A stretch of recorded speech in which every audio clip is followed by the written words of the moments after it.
Sahabat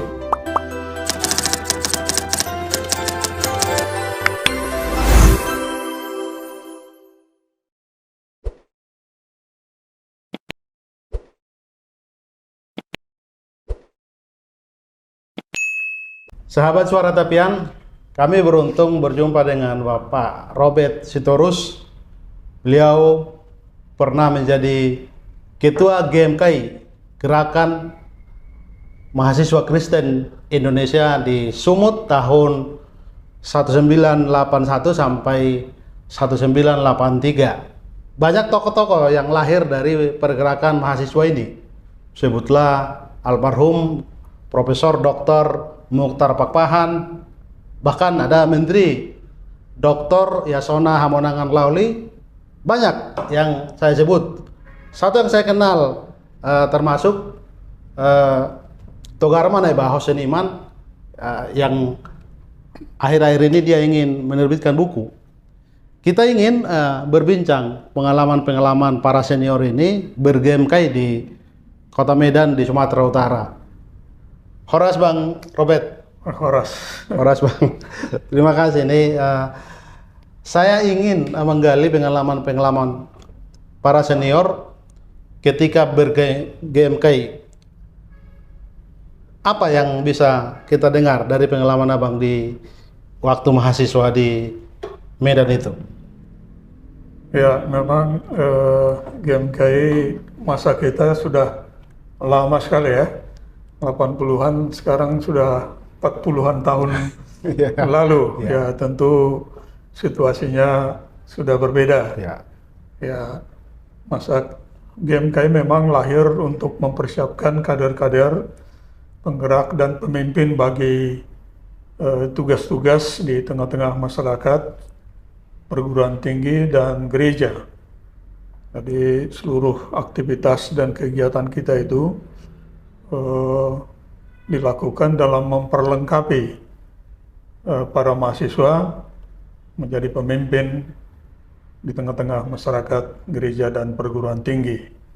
Masa-masa kita itu memang masa-masa yang penuh antusiasme dari mahasiswa untuk berorganisasi. Karena pada masa kita itu penerimaan anggota itu bisa 400 sampai 500 anggota baru. Dan itu kita tampung dalam kegiatan-kegiatan GMKI untuk mempersiapkan mereka setelah nanti selesai di studinya. Jadi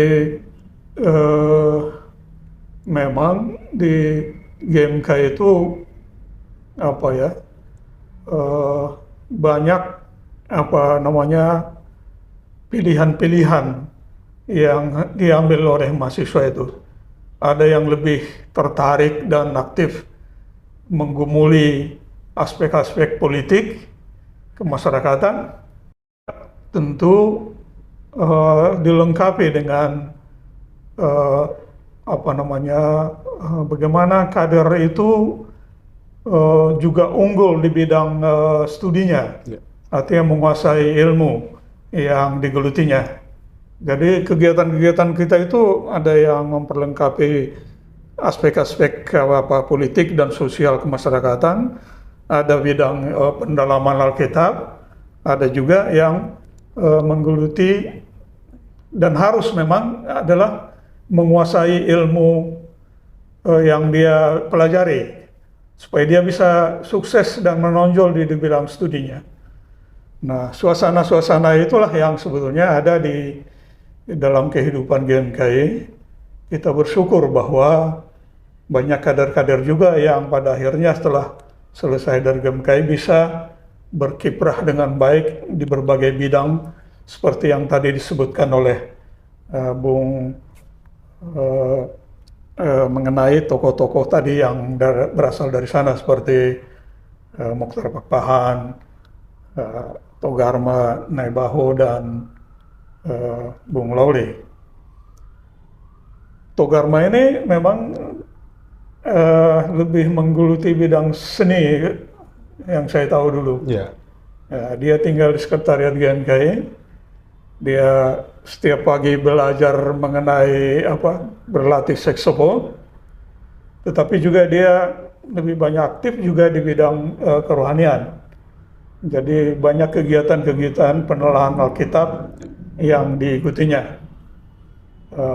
Tetapi dia juga menonjol di bidang studinya. Ya. Saya sudah lama tidak ketemu Bung Togarma ini, tapi beberapa waktu yang lalu masih sempat pertemuan atau kegiatan senior GMK di Jakarta ini. Dia hadir membawa rombongan itu gondang. Gondang Sabangunan ya? Gondang Sabangunan. Jadi dalam acara kita itu yang mengiringi lagu-lagu rohani adalah gondang yang dipimpin oleh Saudara Togarma ini. Jadi, tapi setelah itu kita memang kehilangan kontak begitu ya. Ya. Kemudian dia tinggal di situ. Kemudian Saudara Mokhtar Pakpahan juga pernah tinggal di sekretariat GMK itu. Bung Yasona Lawli juga pernah tinggal di sekretariat itu.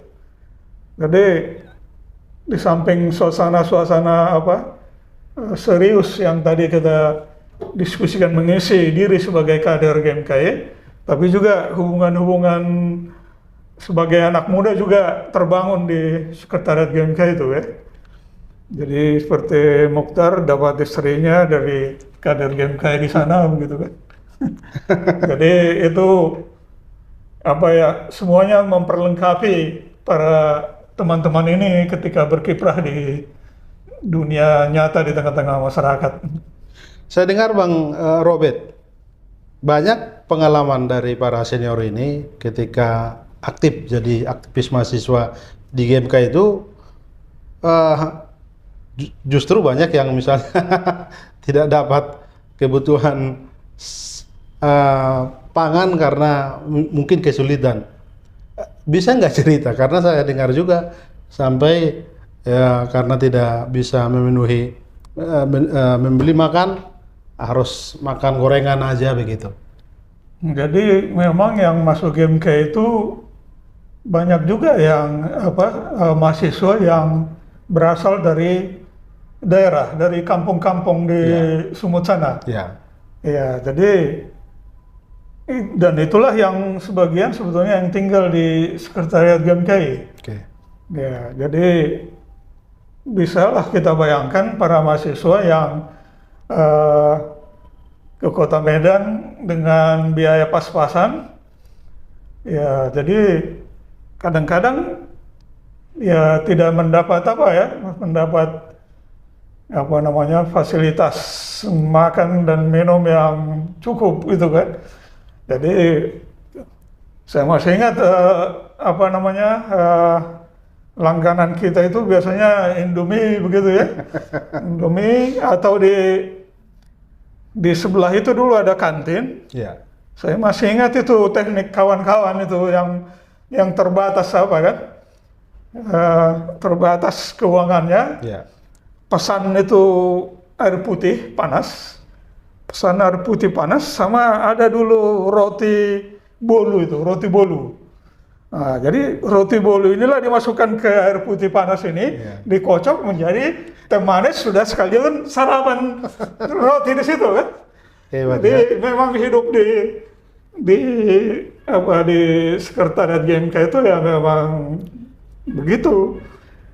Kalau mengingat itu Bang, 40 tahun lalu suasana perjuangan militansi dari para mahasiswa ini ternyata karena kasih Tuhan beberapa orang juga bersinar menjadi pemimpin di negara ini, termasuk tadi beliau Pak Profesor Dr. Lawli Hamonangan. Pak Lawli itu kan orang Sibolga ya. Kemudian kuliah di Medan. Apa yang bisa dipelajari dari pengalaman 40 tahun itu Pak? Misalnya adakah enggak pesan untuk anak muda sekarang bahwa pengalaman pahit itu, pengalaman yang menyedihkan itu sebenarnya itu penting, semacam vitamin untuk mentalnya agar dia jangan salah proses untuk menjadi hebat itu memang harus mengalami kesulitan. Barangkali apa yang bisa kita dapat motivasi dari Abang sebagai senior? Ya, memang sudah terlihat juga ketika dia jadi mahasiswa ya. Orang-orang ini orang-orang yang tekun, Ya. ya tekun dan sabar dalam penderitaannya. Ya. Mereka adalah orang-orang yang berhasil sukses di kampusnya menjadi mahasiswa-mahasiswa teladan. Ya, jadi meskipun banyak kekurangan dan kelemahan itu, tetapi mereka bertekun. Dan itulah juga saya kira manfaat kita berorganisasi ini, ada kesempatan dan peluang-peluang bagi kita untuk berdiskusi, memahami konteks pergumulan yang kita hadapi di tengah-tengah masyarakat.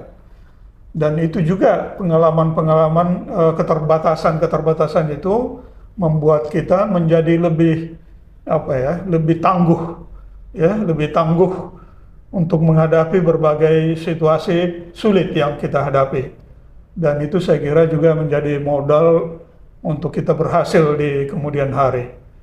Lalu yang kedua juga tentu dengan proses pembinaan yang kita alami dalam penderitaan yang seperti itu akan membuat kita memiliki integritas diri, ya, yaitu tidak tergoda dengan berbagai kemewahan dan materi yang dialami, meskipun barangkali hidup sekarang ini sudah memperoleh fasilitas dan materi yang cukup, tapi akan selalu mengingatkan kita untuk senantiasa hidup dalam solidaritas kesederhanaan.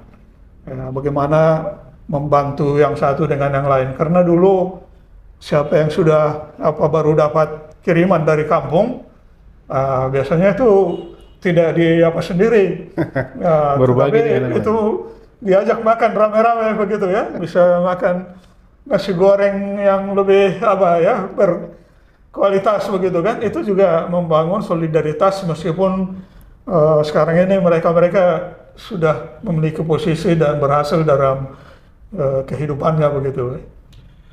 Baik Bang Robert, terima kasih waktunya sudah berbagi untuk Suara Dapian berbincang tentang pengalaman suasana batin BRGMKI di Kota Medan di tahun 80-an. Terima kasih. Ya, terima kasih. Ya.